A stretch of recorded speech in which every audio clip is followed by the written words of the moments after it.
For those of you who don't know me, I write movie reviews on the internet.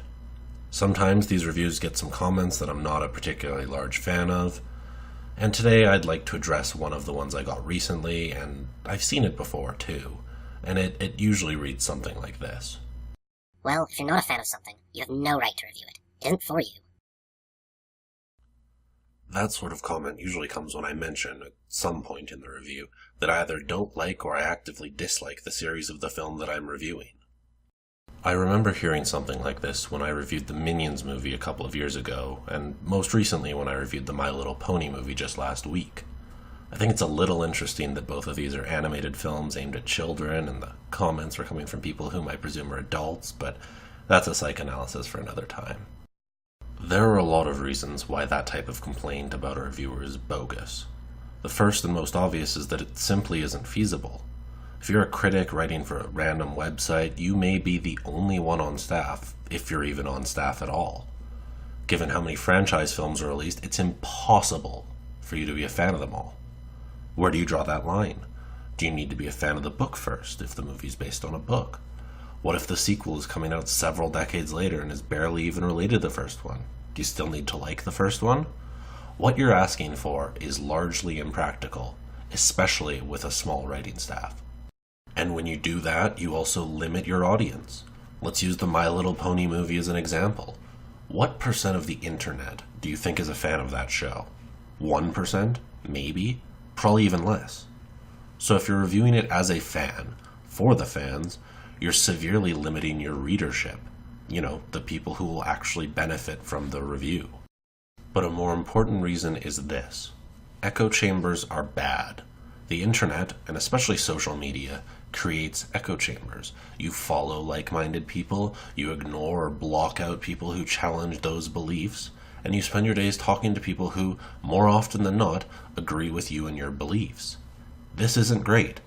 That's how we lose our critical thinking skills. That's how people get less receptive to the way other people think. That's how you grow egos.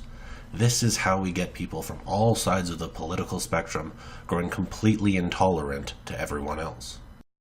What you're advocating for, that you need to be a fan to review something, creates an even bigger echo chamber. There should be fans that review a movie, absolutely, but we need people who aren't fans, people who are fans, and people who actively dislike the property going in, so we can get a wide range of opinions. That way, we can find out who a movie's for, who will enjoy it the most, who won't like it at all, and use reviews as the tools that they are. You shouldn't just listen to one critic anyway, you should be following a wide variety of them from all sorts of backgrounds and with a wide range of opinions. Do you want to know how far this goes? I've seen people suggest that only those within a movie's target demographic should review that movie. For instance, only black people should review movies about, starring, or made by black people. No white people can review Moonlight, I guess. And sorry, but that's stupid. We need those black voices, and to be frank, we need more of them, but reducing the variety of opinions on any subject does far more harm than good. In addition, a good movie can help turn around someone's opinion on a franchise, just like a bad movie can sour someone's opinion. How long did it take most people to start liking the Fast and the Furious movies? It took 5 movies, and now each installment makes $1 billion. If people gave up after the first 1 or 2, the franchise might be dead by now. Besides, just because you aren't in the target audience, that doesn't mean you can't enjoy something. I don't have a problem with the Bronies or whomever. I like the Magic Mike movies and Pitch Perfect. I know those aren't for me. But if I were to ignore any and all criticism directed at them, just because I like them, that wouldn't make me a very good cinephile, would it? Conversely, I've disliked things that were aimed right at me. Rogue One, that Star Wars movie that people keep telling me is okay, is a movie I really disliked, even though I like a bunch of the Star Wars movies. You know, all the non-prequel Star Wars movies. What we need to do is take each movie as it comes. For each Batman v Superman, there's a Wonder Woman.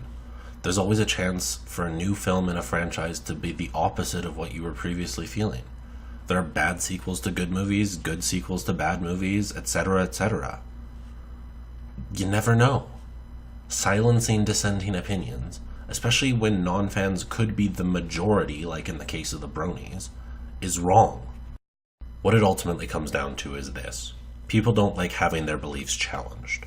When a non-fan comes into a fandom and says, I don't like that thing you like, here's why, it's easier for people within that fandom to shun that person and wish for them to go away than to actually engage with them. It's not right, and all it does is create echo chambers and egos. If you want to more critically engage your media, listen to all of the voices around you, not just those within your little group. You'll learn something, and you'll probably grow as a person too. Thank you for taking the time to listen to this. If you'd like to hear more from me, subscribe to this channel, go to cinemartyr.com for my movie reviews, and click the Patreon link below to help me stave off homelessness. See ya!